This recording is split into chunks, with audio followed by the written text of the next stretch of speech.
I do represent CFS, but today I also work for Karanja terminals, who are developing a port south of JNPT.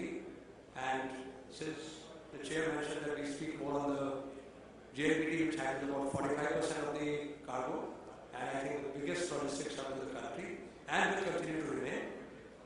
I have a very, very brief presentation, and we will not try and come between you and the lunch, which is all getting ready. All of us will be brief, that I can assure you. I had the sales and marketing of Karanja terminal, which is going to be developing in the next 6 to 8 months. Creating multimodal logistics corridor. We've been talking about this in the last decade, day in and day out in various seminars. They are having a lot of improvement, and not a lot needs to be said now. What is the scenario today?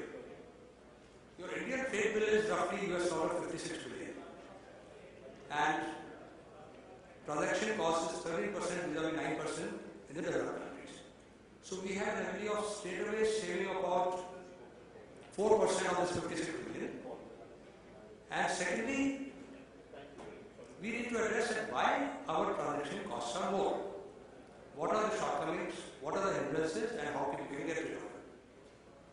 One is a higher cost due to various inefficiencies built into the system over the decades, which cannot be corrected overnight, but yes, we have to do it at a rapid pace. We have to keep pace with the other development issues. Lack of infrastructure, which the private sector and the government have to join hands, and we need the support of all the users to make it a success. And lack of a robust e-platform. E-platforms are not.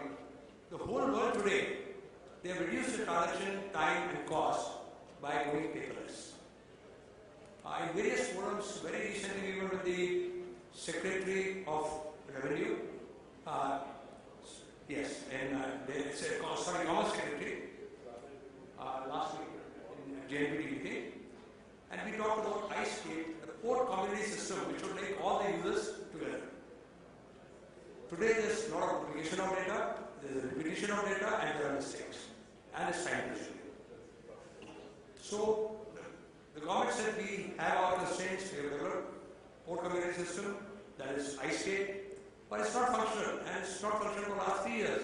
We are told that it's operational, but it's operational in a very, very meager manner.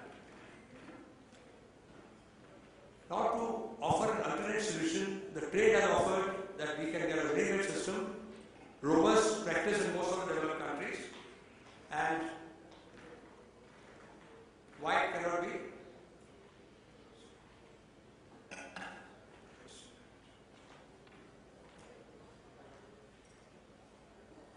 Sorry, can you just help me with this? It doesn't go to the stage, just point back to the presentation. Okay. So we have come up with a suggestion for another robust system for the government to consider, which will pay on its own. We don't require any input from any finance department. What we need is a bit of policy change, which is coming in due course of time. First of all, we need an integrated transport policy, roads, rail, shipping, and air. Then only you can have a multimodal transportation system in place. Today, if the shipping minister takes in a different way, the railway minister has a different agenda, we got to have integrated a country's policy where all the states and the center are together. We have to incentivize for modal shift from rail, road to the sea, including field. Because this is the cheapest mode, most environment friendly, and it will give you carbon credits. For a port development, government must provide the basic infrastructure. Today, two port developers are not at the same level or at the same footing, because one has to deepen a channel up to 20 meter draft, he has to do the dredging, he has to create all the infrastructure. Somebody gets a ready infrastructure. So the contribution of the government has to be, because the infrastructure which is created is going to stay for next 200 to 300 years. And the government must think in spending money on this, along with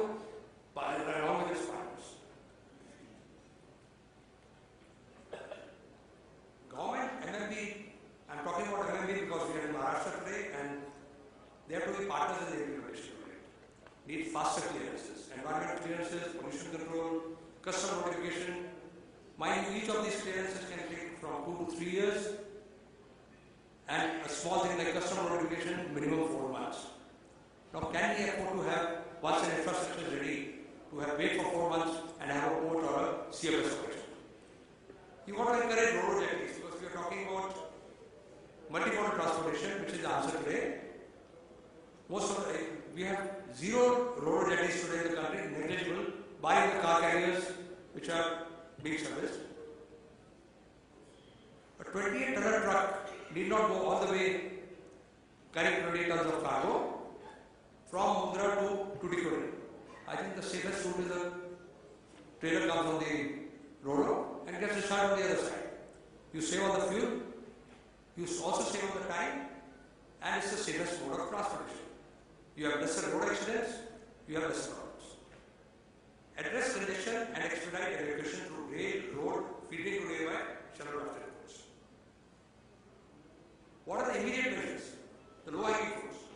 Reduce port costs. Our transaction cost will come down only if we reduce the cost. The nearby ports like Colombo, the charges are 1/3. If they can manage, why can't we? We have to see where our systems are going wrong. You want to have a state-of-the-art port planning system so that the efficiency increases by 20 to 30% and have a port community system. Reduce dwell time in ports, road, rail movement. Everything needs to be cut down. What is the advantage of coming back to what Julian mentioned about Mumbai and JNPT? It's the most safe and protected area. Beautifully protected from Mumbai on one side and Elephanta on the other side. So it's not affected by tsunami or even on the worst of the weather. The port is relatively safe. And you have hardly any shutdowns because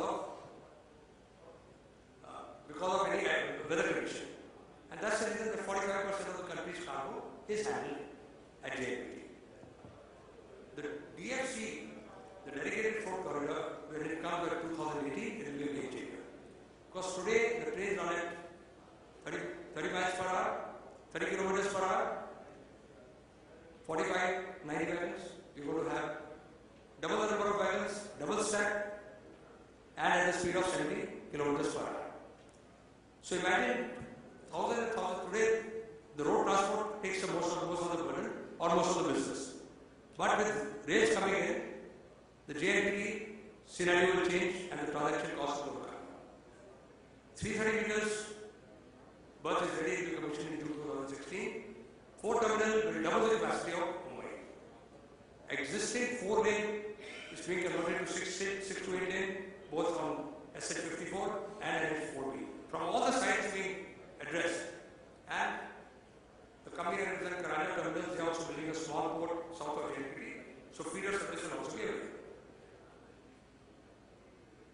Just to talk about, I will not like to talk about our own facility, but this facility, once comes, will be able to assist in faster evacuation of the cargo. The facility was launched by the Chief Minister of Maharashtra just about a year back, not about 8 months back, and the project is on track, and we will assist, this port will assist JNPT and Mumbai area for faster evacuation of the cargo. Thank you.